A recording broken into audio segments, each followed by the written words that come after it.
तो राजा सरियाती की पुत्री सुकन्या हुई। सुकन्या, एक दिन की बात है, सुकन्या अपने पिताजी के साथ वन में भ्रमण करने के लिए गई और भ्रमण करते करते घूमते घूमते सुकन्या ने च्वन ऋषि के आश्रम में पहुंची।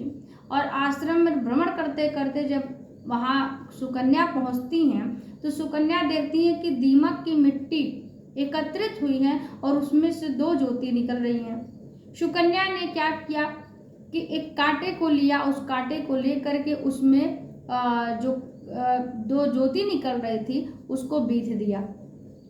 और जब सुकन्या ने उसको बीध दिया, उसमें उस कांटे को चुभोया तो उसमें से खून बहने लगा, उस दीमक की मिट्टी से जो एकत्रित हुई थी।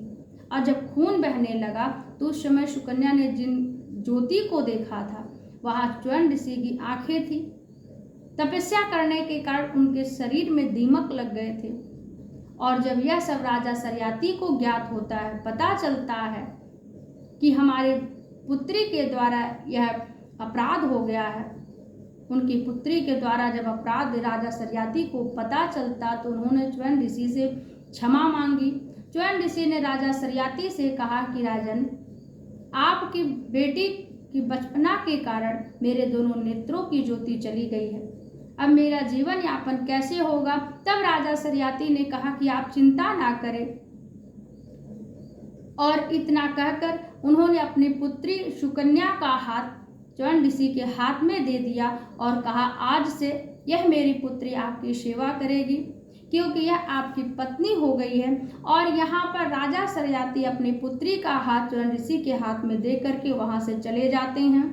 और यहाँ पर जो च्वन ऋषि विचार करते हैं कि मेरी एक तो वृद्धावस्था, दूसरे मेरे दोनों नेत्र नहीं हैं, और राजा सरियाती ने अपनी पुत्री का हाथ मेरे हाथ में दिया, यह ठीक नहीं किया।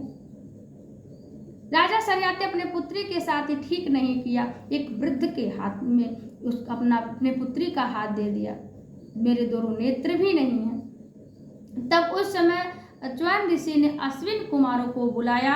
अश्विन कुमार वहां पर प्रकट हुए। तब च्वन ऋषि ने कहा कि आप मुझे युवा कर दो, आप मुझे युवा कर दो और मेरे दोनों नेत्र की जो ज्योति चली गई है उसको ला दो, और इसके बदले में आपको जो चाहिए मैं आपको दूंगा, आप मांग लीजिए मुझसे।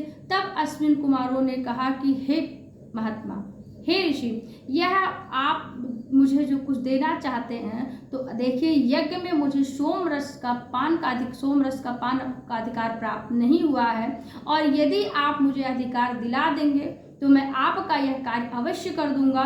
च्वन ऋषि ने कहा, ठीक है, आप लोगों को यज्ञ में सोमपान का भाग मैं अवश्य दिलाऊंगा। वैद्य शिरोमणि अश्विन कुमारों ने च्वन ऋषि की बात मानकर उन्हें सिद्धों के द्वारा बनाए हुए कुंड में स्नान करने को कहा।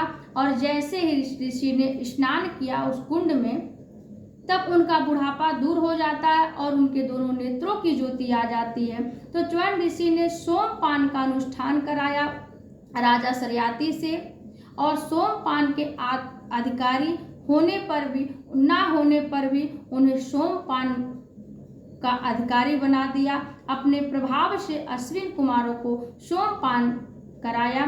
तो इस तरह से राजा सरियाती की पुत्री सुकन्या च्वन ऋषि की कथा का वर्णन भागवत जी में मिलता है। तो बोलिए राधा रमण सरकार की जय।